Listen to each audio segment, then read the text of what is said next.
Hey guys, Dan the RBRT Guy back with you again. Hey, welcome back to the channel. Thanks for coming back. So guys, I'm getting ready to tear this motor apart, right? And I'm looking for things that I can do on camera to show you the power of RBRT. Well, I've noticed that this motor has a couple of studs, and these studs obviously connect to the cylinder head. So these studs got to come off for that case to come off. And indeed, these are an 18 millimeter 6-point hex, but they are rounded up. And I'm like, this is a great opportunity for me to show you, not only does RBRT Socket Extractor work wonderfully on, stripped up 6 points like this, but if you come to the point where you might not be able to get in there, it also works great as a stud remover. So in this video, I'm going to show you how it works on stripped up 6-point nuts, bolts, rounded things like that. But I'm also going to tack down on one of these studs and remove it that way.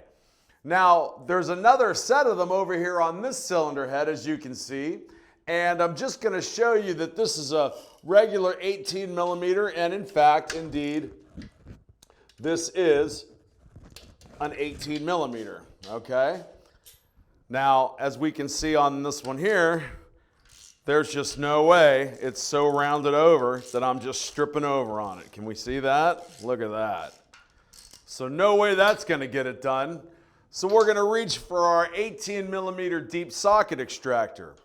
Now we'll go ahead and position it on there, and we'll just hammer that on like so. Let's see if we can turn this bad boy out.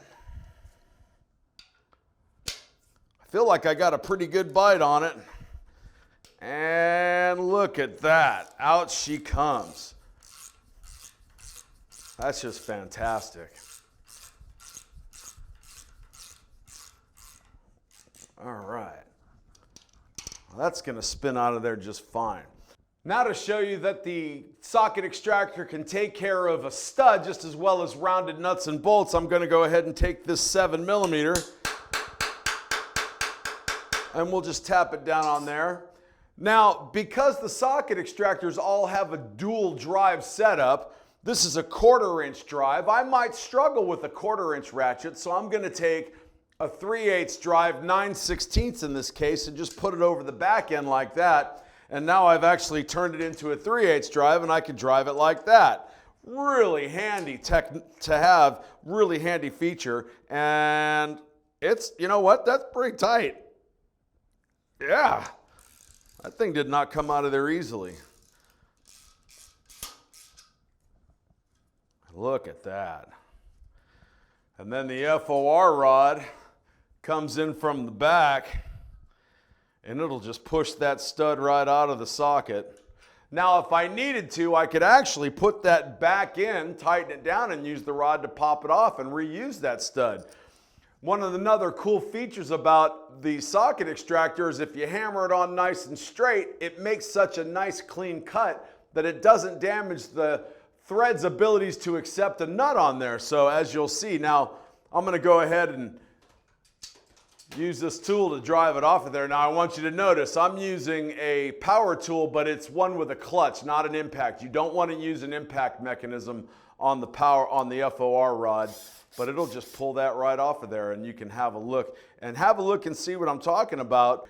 And it makes such nice clean cuts all the way around that I could put a nut down on there and tighten it down. It would absolutely accept it.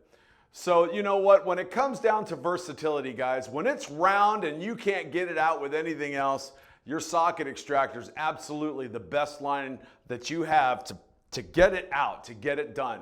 Whether it's rounded nuts, rounded bolts, or stud removal, and then that FOR rod just puts a whole new level of versatility to it. Guys, do me a favor, give the video a like, subscribe to the channel, and click that bell. But make sure you leave me a comment in the comment section. I'd like to know what you think about this. I'm going to continue tearing this down. Hopefully I'll find a few more things to do some more videos on. I'm Dan the RBRT Guy. Thanks very much.